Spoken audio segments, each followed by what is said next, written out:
Hello, everyone.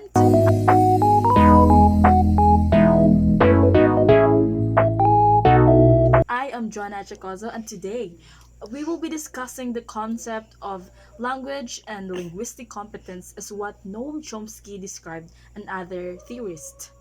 But first, I will be discussing to you the history behind this idea and then discuss my own weaknesses and strength as a second language learner. Let's start with some theory. According to Noam Chomsky in 1965, grammatical competence, according to him, refers to the mental understanding of language rules, including syntax, morphology, and phonology. In his theory of grammatical or universal grammar, Chomsky suggested that humans are born with innate capacity to understand language structure. This is the knowledge that enables us to create and comprehend grammatical correct sentences, even we haven't encountered these words before. System malfunction. Kick.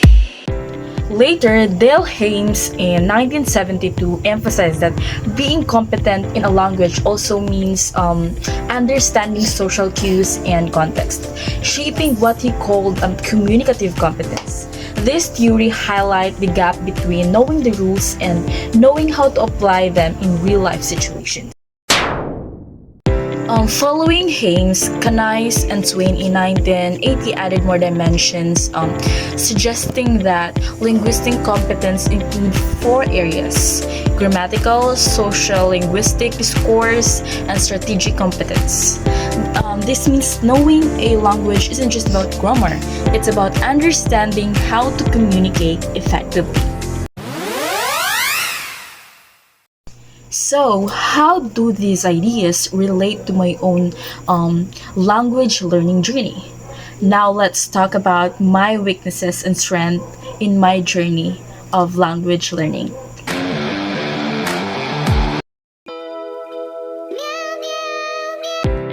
Starting with grammatical competence, I believe I have established a strong foundation regarding to this. My understanding of English syntax, morphology, and phonology is quite strong, which helps me structure sentences effectively. For example, I am actually a writer before, and even up until now, as an English major, we need to practice our writing skills, our vocabulary, and it is quite my strength because I have already established a strong foundation about syntax, morphology, phonology, which evolves in in English structures. Now, however, one area I struggle is to dig deeper more on the rules of this, such as, for example, in prepositions. English prepositions often don't follow strict rules and instead rely on usage patterns. As a non-native speaker, of course, this has been challenging because it requires me to memorize or intuitively learn these patterns rather than relying on clear rules. Yeah, for example, you need to memorize the prepositions on, at, in. This is quite challenging for me before and up until now because sometimes I get deluded by this and it's kind of challenging for me. Moving on to linguistic competence, I'm comfortable with understanding the meanings of words and sentences. I can often pick up on expressions, metaphors, and idioms, which helps me to read more complex texts and communicate with native speakers. However, I sometimes struggle with understanding indirect cues like hints or sarcasm, which are common in English. This can be tricky because it depends on cultural knowledge, not just grammar. For example, if someone says, "Could you be my slower?" They might like really be asking about my speed, about making a sarcasm comment.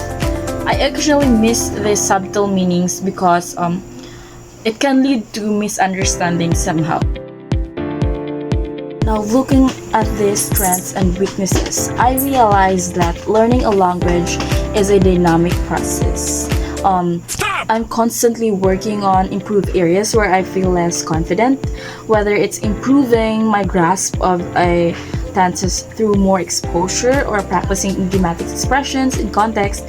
The key is staying engaged with the language will eventually make you more well skilled and adept to that language. And now I hope you have learned something very important from me today.